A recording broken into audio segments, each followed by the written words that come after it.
Here's how to use the one-step buttonholer.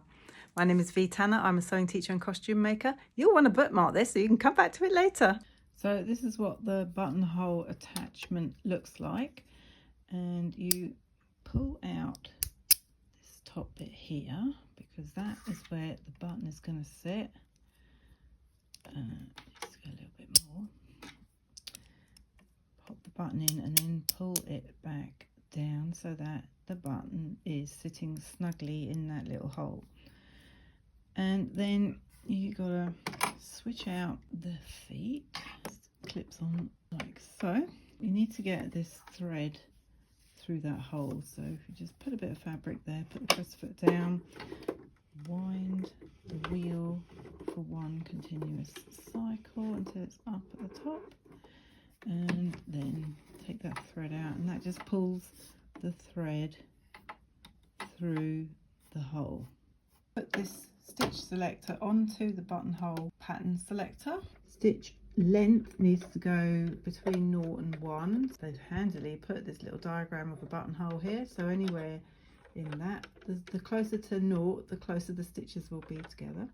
And then the stitch width, it's right on 5 on the extreme here. There's a lever here which you need to just pull down, and it stops behind here. It's best to do a little bit of a test first of that buttonhole area, so make sure it's got the same number of layers, so like facing and then interfacing on this, so that there's actually 3 layers there. That's the usual for a button stand. And I'm going to do it in coloured fabric so you can see what I'm doing. So the buttonhole is going to start from this side and then go back and then up and around. Best to just mark it. So I've marked on my bit of test fabric the start of the buttonholes, and so I'll pop that underneath the foot and try and get this positioned so that the needle will start where I have put my red mark. Let's go.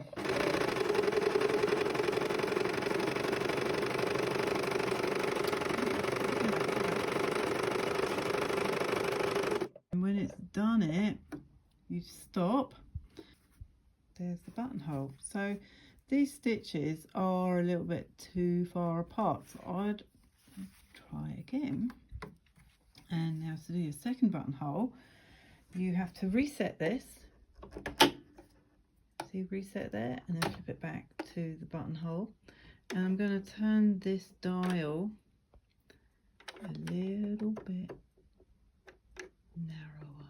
I'm going to go right on the edge of that and try again. This is why you need to do a little test just to make sure that it's turned out right, and I would not be happy with a buttonhole like that. So let's go a second time.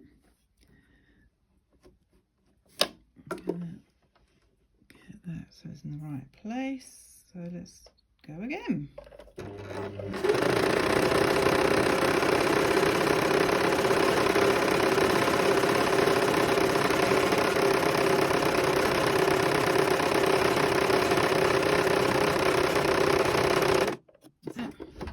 Now you'll notice I'm not pushing or pulling the fabric, I'm literally just got my fingers on it, guiding it, that it's not going askew. So that's that one done. Let's have a look at this. Now that is a much better buttonhole. So now all that's left is to actually open up that buttonhole and just check that the button fits, which it should, because it's used the button as a measure. Hope that helps. Like and follow for more sewing tips like this.